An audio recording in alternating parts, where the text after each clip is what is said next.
What's up, brother? Special teams, special plays, special players. Have you seen that going around the AFL traps at the moment, Daz?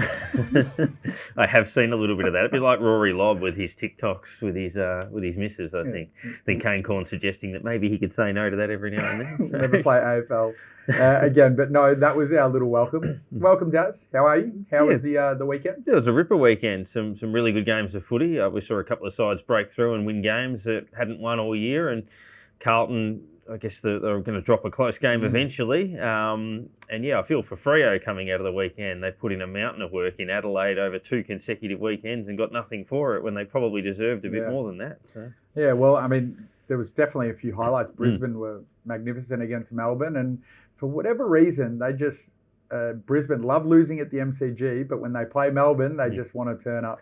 Well, they've only won 4 games there since 2012. So in 12 years, 3 of them are against Melbourne. And they also lost to Melbourne by a point last year when they should have won that as well. So, yeah, for whatever reason, they're performing well against the D's when they come to Melbourne, which is obviously, given Melbourne are a tenant and they're going to play there a bit, it's a massive boost. One of those was in a final a couple of years ago as well. Good on you, West Coast. You're on the board. They are, and they started slowly, and it looked like early in the game that it was going to be the same script as normal. I think Richmond kicked the first 4, and look, the Tigers losing Taranto and Ross the day before the game or 2 days before the game didn't help, given they've already got injuries, and look, they're a young side, so we did flag a little bit last week that it was probably West Coast's best chance of the 5 games they've played so far to win, but it never really looked like losing after quarter time. So, credit to them, and it's reward for supporters that have had to deal with a fair bit of misery. You bring up a good point. I reckon that if they didn't look like losing after quarter time, say, that's a really, really strong point for a young team.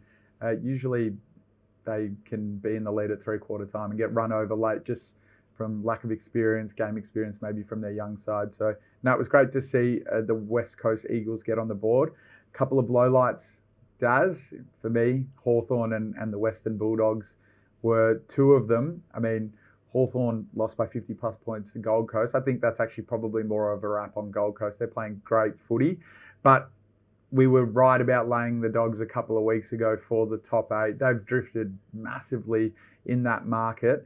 There's some really weird stuff going on at the Kennel. Issues with Bailey Dale, Jack McRae, Caleb Daniel, Rory Lobb not getting games. I kind of agree with that one, but yeah, some weird stuff going on at the Kennel. Lobb looks like it's circumstantial with Darcy looking pretty good. Obviously, they've got Norton, Ugelhagen, and a host of tools. Tim English controls the ruck pretty much on his own, but yeah, Jack McRae dropped, then comes back as sub, then plays. Dale was sub. Caleb Daniel dropped completely. Even the communication around the Liberatore thing out of the weekend, it was painfully obvious to everyone who watched it that that's not a rolled ankle with someone falling over. It looked like a delayed concussion or a player just completely losing his balance for a period of time. So, and then obviously they come out the next day and say it was indeed concussion and he will miss the next game. But yeah, they really did struggle. Essendon were terrific and they've been probably underrated this year in the way they've been able to perform. They beat St Kilda and the Bulldogs, so a couple of sides fighting for spots in the 8. And Hawthorn, for some reason, I know they haven't been a great side in recent years, but the Gold Coast are their kryptonite. I think they've lost 5 of the last 6 to them, and the only win was in Tassie, where that's about as un-Gold Coast-like conditions as you could find. So, they've got North this week, so one of Hawthorn and North will taste victory this weekend for the first time. All right, Daz. Well, yeah, some great summations there, and it was a big weekend of footy. I'm looking forward to getting stuck into the next round because there's a few games that we want to highlight. But before we do, we're going to do a little bit of a game with you, Daz. I haven't told you anything, but we're going to blind rank these AFL Hall of Famers, and this is off the back of Jason Dunstall just recently being announced that he is getting legend status, which is above the Hall of Fame. Well done to Jason Dunstall. Certainly deserved it. I think his record is 17 goals in a game, Daz. 17 goals, 5. So that's ridiculous. When you consider the record is 18 goals, 1, he had multiple chances to equal. That was against Richmond at Waverley in 1992, and those were the days. Tony Lockett kicked 10 on the same day against Adelaide, so the 2 power forwards kicked 27 goals on the same day. A little bit different, not much, but a little bit different. It reminds me of the day at Ivanhoe Park where I kicked 10 goals for the first time in the Division 12 Rezzies, and I was Division on 12 Rezzies. I was Stuck on 9 goals for the whole last quarter. I think I kicked 5 behinds in the last quarter. It wasn't until the last couple of moments of that last quarter I snuck one through, which was actually an absolute fluke. So I almost only gave on a that one away. PlayStation that I get near that type of thing. But anyway, let's get stuck into it. We're going to blind rank these AFL Hall of Famers. There's 7 of them, and what you have to do is you have to say out of 7 where you rank them on your list. So I'll name the players. The first one I'm going to name is Jason Dunstall. Where do you put him? Ooh, not knowing who else is to come. I'm going to put him at 3. Perfect. All right. Wayne Carey. 2. Glenn Archer. 7, and that's not to be harsh. Shane Crawford. 6. Robert Harvey. 5. Chris Judd. I would have to put him at 4. Yep. And I think we've got one more now. Nathan Buckley. Oh, well, he has to go at 1. I took a punt that maybe a plugger or something might have been in there. So the only adjustments I would make is probably Carey up to 1, having seen the whole list, would be how I'd change that. But I had to put Buckley 1 based on that. Oh, that's a bit of fun anyway. We might do that a little bit. I want to rank them next time. Maybe next week you can give us a question. We'll give you 7 more. So. All right, let's talk about Brownlow Medal predictions. Daz, do you want to kick us off with what the predicted votes were for this week? Some of the main stories. So, of the contenders, Connor Rozee predicted to get a vote in Port Adelaide's narrow win over Fremantle. Caleb Sarong predicted to get 2 in that same game. Noah Anderson, who you flagged last week, very good chance of getting the 3 against Hawthorn and is predicted to get that. Obviously, Jeremy Cameron does have some massive days during a season, predicted to get 3. Lockie Whitfield, of course, taking the 3. His teammate Tom Green is quite a bit shorter than him in the Brownlow market. They're probably the main contenders. You probably look at, say, a Hugh McCluggage as, pinching some votes off Lockie Neal in that game. Cam Rayner was probably best on ground in all of that. But of the contenders, you'd probably say Connor Rozee and Noah Anderson and Caleb Sarong were the main standouts. And what's the leaderboard currently? You say top 6 in the predicted Brownlow Medal votes. So Isaac Heaney holds the lead despite Sydney having the bye last week. Connor Rozee joins Tom Green on 8 votes in equal second, but Rosee's 980 on the exchange and Tom Green's at 12. So if they're on equal votes, Tom Green's slightly better priced. Christian Petrarca still half a vote further back, joined by Caleb Sarong. And again, Caleb Sarong is a little bit shorter than Petrarca. And then Max Gawn, who's predicted to get a vote in Melbourne's defeat before you get to the Gold Coast pairing of Rowell and Anderson. Should mention Rowell predicted to get 1 vote in that game as well, with Anderson getting the 3. But they're both on 6, but Rowell is half the price of Noah Anderson. So after last week, or the last round, a couple of key moves in the Brownlow Medal market. Isaac Heaney was the biggest mover, and it's interesting for people who don't know a stack about the predictions and the probability side of wagering. Obviously, all odds is just probability. Isaac Heaney was taken at $5.90 before the round, and his price taken at the end of the round was $5.20. So at the start of the round, he was a 16.95% chance of winning the Brownlow, and that's gone to a 19% chance, which is a 2.28 roughly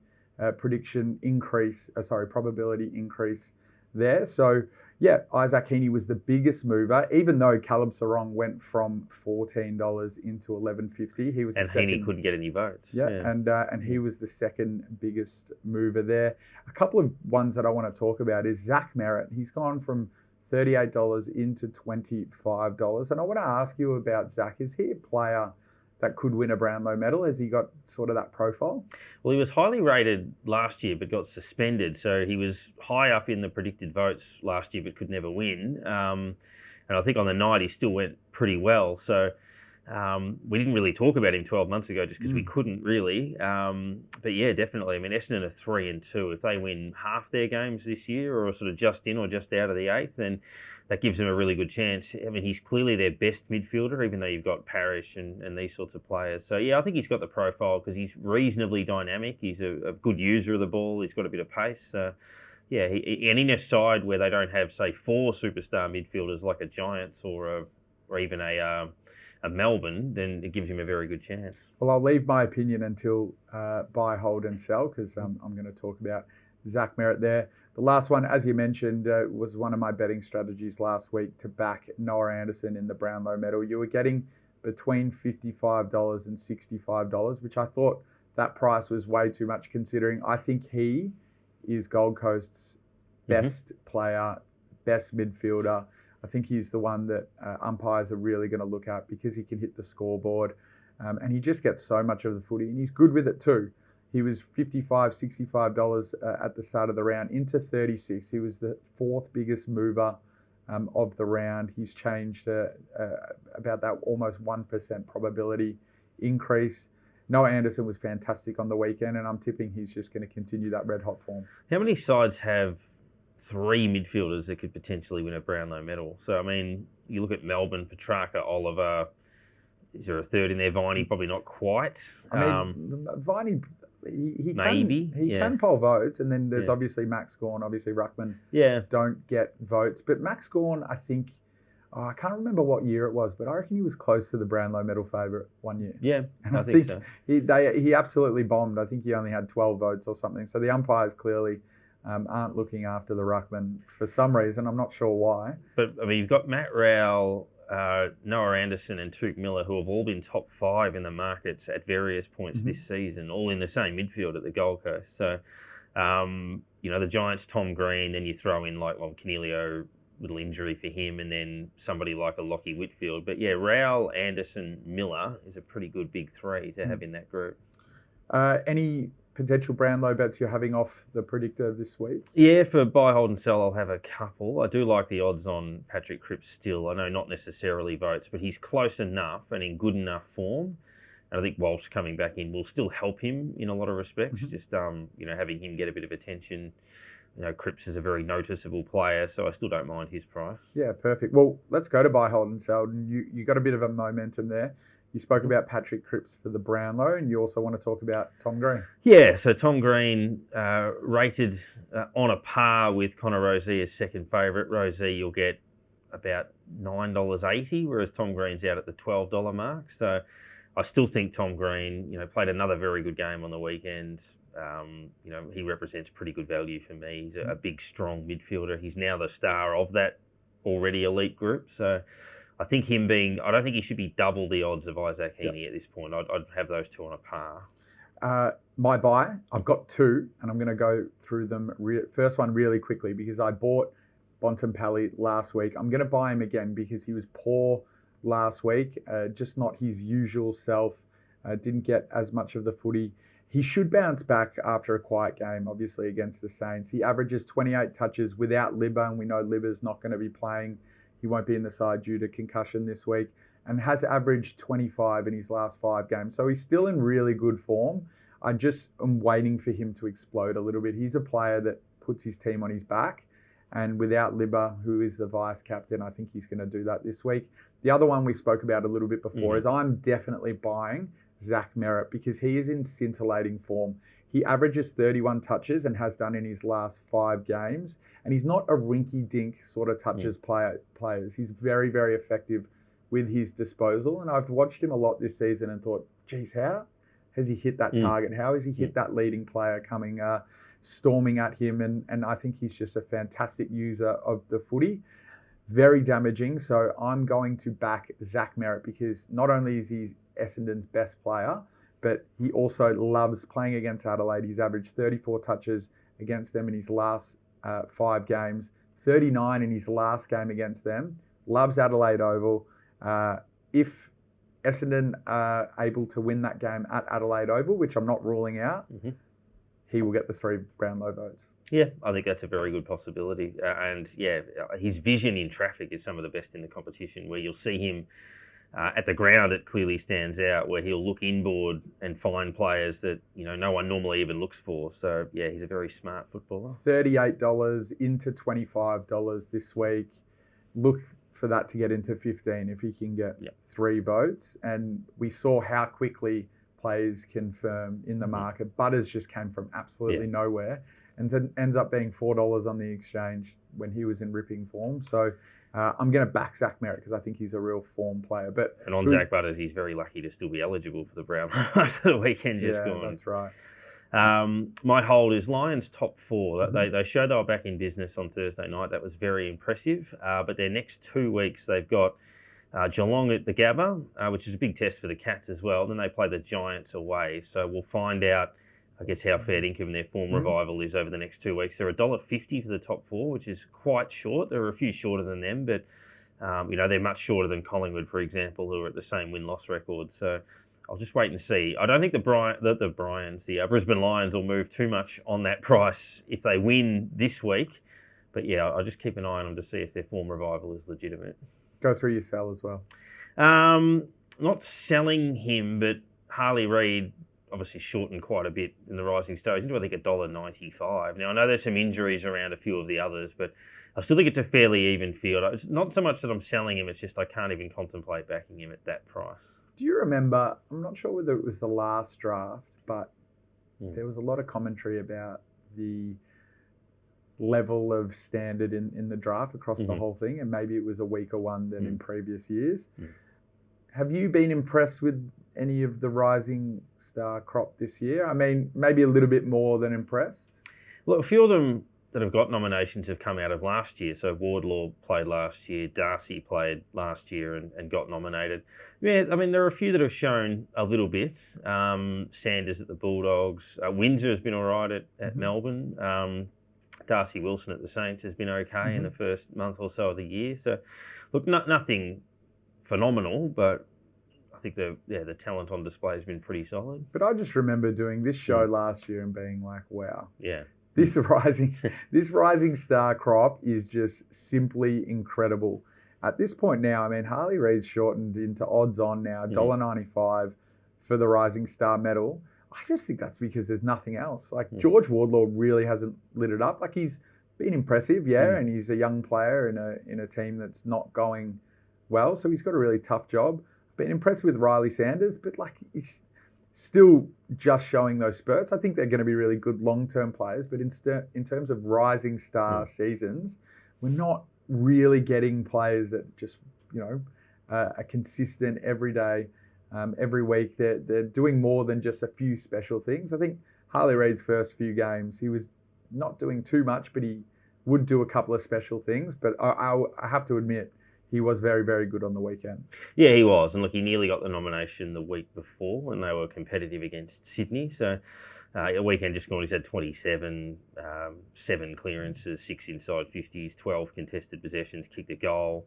So yeah, clear nomination this week. And that obviously explains why he's short. And I guess we haven't seen the draft prop play a game like that yet. So it's just really waiting for somebody to burst out of it. But there's always a risk that a player like that breaks down with an injury or something like that, given the price. So, yeah, we'll see what happens over the next month. Well, hoping that Riley Sanders continues to play really good football, because I think he's the one that will challenge Harley Reid for the Rising Star this year. We'll see what happens.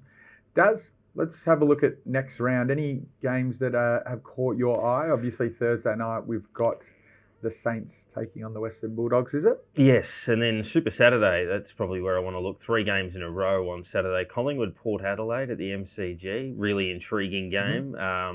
Collingwood sort of spluttered into the bye a little bit late in that Hawthorn game. They now come out of that looking to build momentum. Port Adelaide haven't done much wrong this year. They've dropped a couple of games. Then Carlton GWS after that, which is another fascinating game. Should be about even money. The Blues are marginal favourites in that. Then you've got Brisbane Geelong at the Gabba. So that's, if you get the chance on a Saturday to just sit down and watch 3 games of footy in a row, that would be a recommended thing. I mean, not to discount the other game, which is the Derby. Obviously, the consequences are a bit lower on that, but still a fascinating watch. And yeah, Saints Dogs Thursday night, and then obviously North Melbourne and Hawthorn will get a chance to win a game on Sunday against each other. Well, let's talk about which game do you want to talk about in a bit of detail? Probably Blues Giants. They're all fascinating, but Blues Giants, Carlton $1.84, Giants $2.12. The Giants have been obviously flawless in the sense that they're 5-0, but by their own admission, they feel like they've been a tiny bit patchy. So God help us if they find top form if they're undefeated. And Carlton, they've been playing a lot of close games, playing at a high level. Just dropped that game last week against Adelaide, which happens. How do you read that contest? So just leaving the Adelaide game aside, I think the main concern, and it's been well documented over just the start of the week, but the Blues have some pretty serious injury issues. Not the fact that the injuries are actually serious. I know Sam Doherty obviously had an ACL, and that was a few weeks ago. We've got a few hamstring 1 to 2 week injuries, but they're serious in the fact that the players are very, very important to Carlton. I think Mitch McGovern has almost become one of Carlton's most important players. It is very good now for Carlton supporters that Jacob Wiedering is back in the side, because without Wiedering or McGovern, I think they would have been really lost down there. So it'll be interesting to see how they cover. Probably Callum Marchbank comes back. He had concussion issues last week and some back issues as well. He's obviously had his injury problems too. Adam Assad, also incredibly underrated. He uses his foot, obviously has incredible foot skills, but the unpredictability that he brings to every game that he plays is really important for Carlton, especially taking the ball out of the back 50. Zach Williams obviously had probably his best game for the year on the weekend. So, yeah, it's going to be an interesting one, Daz. Did they lose Chera either before or during the game? They lost Chera, I think, in the captain's run around their last training session. Right, yeah. It wasn't bad by any stretch of the imagination. I think he just felt it was awareness is what the word was. At this point in the season, I don't think they're going to take any risks and just make sure, given he's had a few hamstring issues in the past. A big concern is that GWS match up really well against Carlton. I think their midfield is GWS's midfield is probably best in the competition. And where they match up against Carlton really well is they've both got some really strong bulls that like to win a lot of clearance footy. But obviously, I think the Giants have a little bit more outside polish, which complements their inside game. So it's just going to be a cracking game of football. If it was at the MCG, I think Carlton probably should be $1.60, $1.70. It's at Etihad. Yeah, I actually think they're too short now. I would say that this is as close to a 50-50 game this year as you would see. So, yep, they're my thoughts, Daz. Canelio escaping major injury for the Giants will miss probably 2 weeks, they think. So that's a blow for this week. Obviously, it looked at the time like it could have been more serious than that. So, and also Sam Taylor, who is very, very important for them as well. Especially given Carlton's 2 major focal points in that front half. Yeah, that's right. Daz, before we finish off, any trading strategies you want to talk about? Don't mind. It's always hard with sides that haven't won a game in a while, but I mean, North Melbourne are about $3 head-to-head with Hawthorn. I mean, I think Hawthorn should be favourites, but maybe not that much. So there might be value in North at the line. They've played okay in this matchup a little bit in the past. And yeah, on the game we were just talking about, Carlton $1.84, Giants $2.12. I'd probably split that straight down the middle. So maybe the Giants being marginal underdogs represents value. Yep. I think for me, I said it before, I'm going to back Marcus Bontempelli. I'm going to back for the Brownlow Medal. I'm going to back Zach Merritt for the Brownlow Medal. Hopefully they just continue to shorten and look to trade out of those two at some point this year. The other one is no markets available just yet. They will be on game day or the day before. But I just implore everyone that uses Betfair, that has a Betfair account, to have a look at the disposal markets on the exchange, because some of the player lines are just absolutely fantastic and you're getting really, really good odds. Do you know what I was going to put? I actually scratched it off, but do you know what I was going to sell this week? What? I was going to sell the corporate same game multis, because I just can't believe the odds that are on offer. We do a little bit of ratings and pick prices, and there's players that should be $1.50, $1.60 for, say, 20 plus touches that on those corporate bookmakers are like $1.10, $1.07, which is just ludicrous. Some of the to kick a goal, like anytime goal scorer markets on those are extraordinarily low. You'll get players that are $1.02 and $1.03, and I'm like, no one is ever that much of a certainty in a game to score, so it's just completely prohibitive. It's crazy, yeah. They're obviously not offering the best prices, but the great thing about the exchange is the punters are setting the prices, the punters are backing them, laying them. ends up getting you the best price possible. So yeah, I would just implore, if you're sick of taking short odds on the corporates and losing same game multis by one leg, go to the Betfair exchange, just back one thing or lay one thing, get a result back like that. Good betting strategy. That's it, Daz. We will obviously see everyone next week. Good luck. Hopefully we get a couple of results there. Saints against the Dogs, that's going to be a cracker. Yeah, we'll see what the mood's like on Friday. It sort of shapes the week a little bit. We'll see what happens. Well, thanks everyone. Like, subscribe on YouTube and also Spotify. Give us a rating, and we'll see you next week.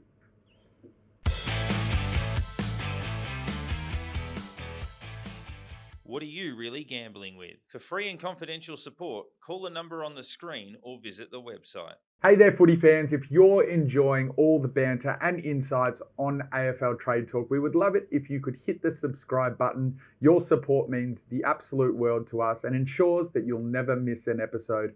And while you're at it, why don't you leave us a quick rating? It helps us grow and keeps the Betfair trade chat going. Thanks for tuning in, and let's keep those predictions rolling.